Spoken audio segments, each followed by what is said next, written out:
ये देखिए गुल्लर का पेड़ है और ये गुल्लर के ऊपर फल लगे हुए हैं। और ये गुल्लर का पेड़ मैं बताऊं कि ये एक ज़माने के अंदर राजस्थान के अंदर एक बुखार होती थी, उस बुखार का नाम था गुजराती बुखार।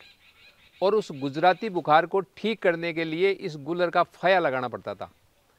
अब ये बात जब चली, आज ये गुल्लर देखा तो मुझे इतिहास की एक घटना भी इसके ऊपर याद आ गई कि गुजराती बुखार का गुल्लर किस तरह से इलाज करता है। ये बात है विक्रम संवत 1908 की।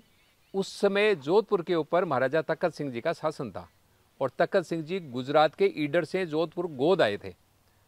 तो वो अंग्रेज़ों के थोड़े से सॉफ्ट कॉर्नर था और उनके कई जागीरदार जैसे अव्वा ठाकुर साहब, बिशन सिंह जी गुल्लर और ये कई सारे ठाकुर साहब मिलकर के अंग्रेज़ों के खिलाफ उन्होंने स्वतंत्रता का संग्राम छेड़ा हुआ था।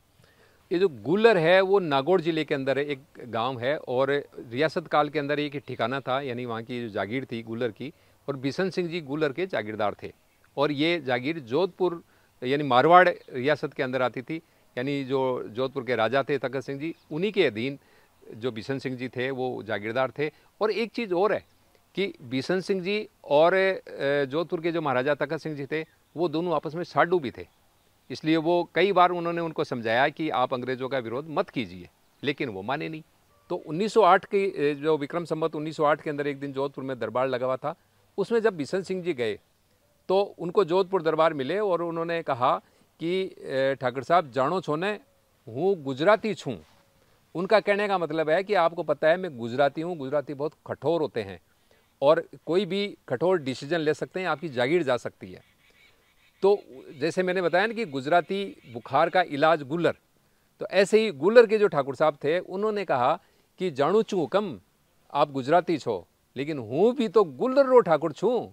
उनका कहने का मतलब था कि आप गुजराती हो, माना आप बहुत कठोर हो, लेकिन मैं भी गुल्लर का ठाकुर हूँ, आपका इलाज करना मैं भी जानता हूँ।